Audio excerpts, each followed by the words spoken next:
Hey, what's going on, guys, and welcome back. Today we're going to be discussing the various typings in Abomi Nation, how they interact with one another, and what some of the implications are behind them. If you've watched any of my type chart analysis videos in the past, you'll be right at home with this one, as we are here to overthink various aspects of monster taming types. That said, let's dive right in.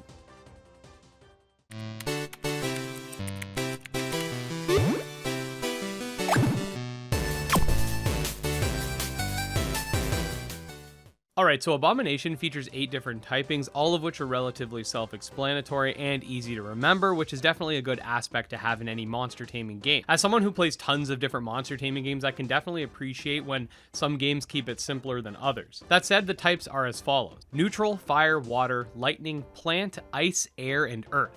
So first up, we got the neutral type, which is extremely self-explanatory in and of itself. This typing is essentially the non-elemental type. It has no strength or weaknesses and houses the Abomi with no special attributes. Next, we got fire type, a type that embodies those who utilize fire itself, or some type of volcanic and or heat-based attacks. Fire is advantageous against ice because obviously fire melts ice, and plant because fire burns plants. It's disadvantageous against water because water extinguishes fire, earth because rocks aren't combustible, and fire itself because fire plus fire equals more fire.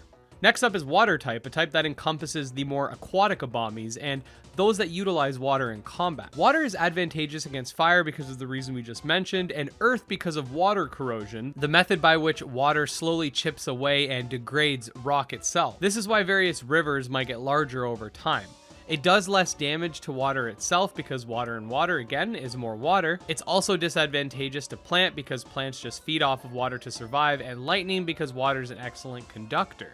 Ice encapsulates the Abomi that either take advantage of ice, aka frozen water, or just cool temperatures in general. Ice does not necessarily have to be water in a frozen state, but more often than not it does. Ice is advantageous against plants because cold temperatures make it very difficult for plants to grow, and air likely due to the fact that very cold weather makes it difficult for creatures such as birds and even man-made structures to fly. It's disadvantageous against fire, as we explained previously, and ice because ice and ice just makes more ice. Next up, we got lightning, which includes the Abomi capable of using various forms of electricity, whether it be by calling it from above or creating it themselves. Lightning is advantageous against water, as we explained previously, and air due to the idea that lightning strikes what's highest, and being airborne during a lightning storm is not a good idea. It's disadvantageous against lightning itself because, again, lightning, more lightning, as well as plant and earth because these make for poor conductors.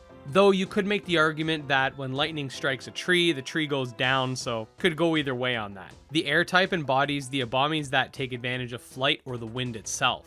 This type is advantageous against plant and earth, likely due to the fact that both types are essentially grounded, unlike flying beasts, which can use their altitude to an advantage, and it's disadvantageous against itself, as well as ice and lightning, both we explained previously. The plant type is made up of Abomi that utilize organic material in combat. It's advantageous against water and lightning for reasons we've discussed, and earth because of something called root wedging, where plants can actually grow through and crack rocky materials and surface, and they grow out of the soil. It's disadvantageous against fire, plant itself, and air, all for reasons we've discussed.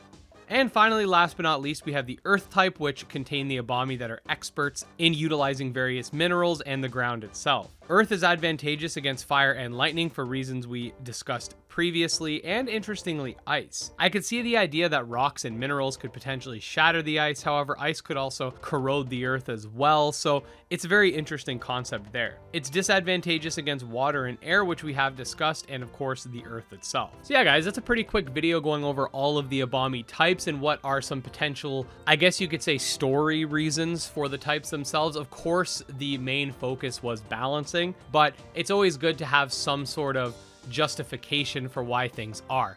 For example, you could have a game that's just like, electric needs something to be super effective against, and fire needs something to be weak to, so let's just make electric good on fire. Like, that wouldn't make a lot of sense. So even if balancing is the main reason behind a lot of these, there are definitely realistic considerations that are kept in mind when putting them together, so it's kind of nice to try to solve them.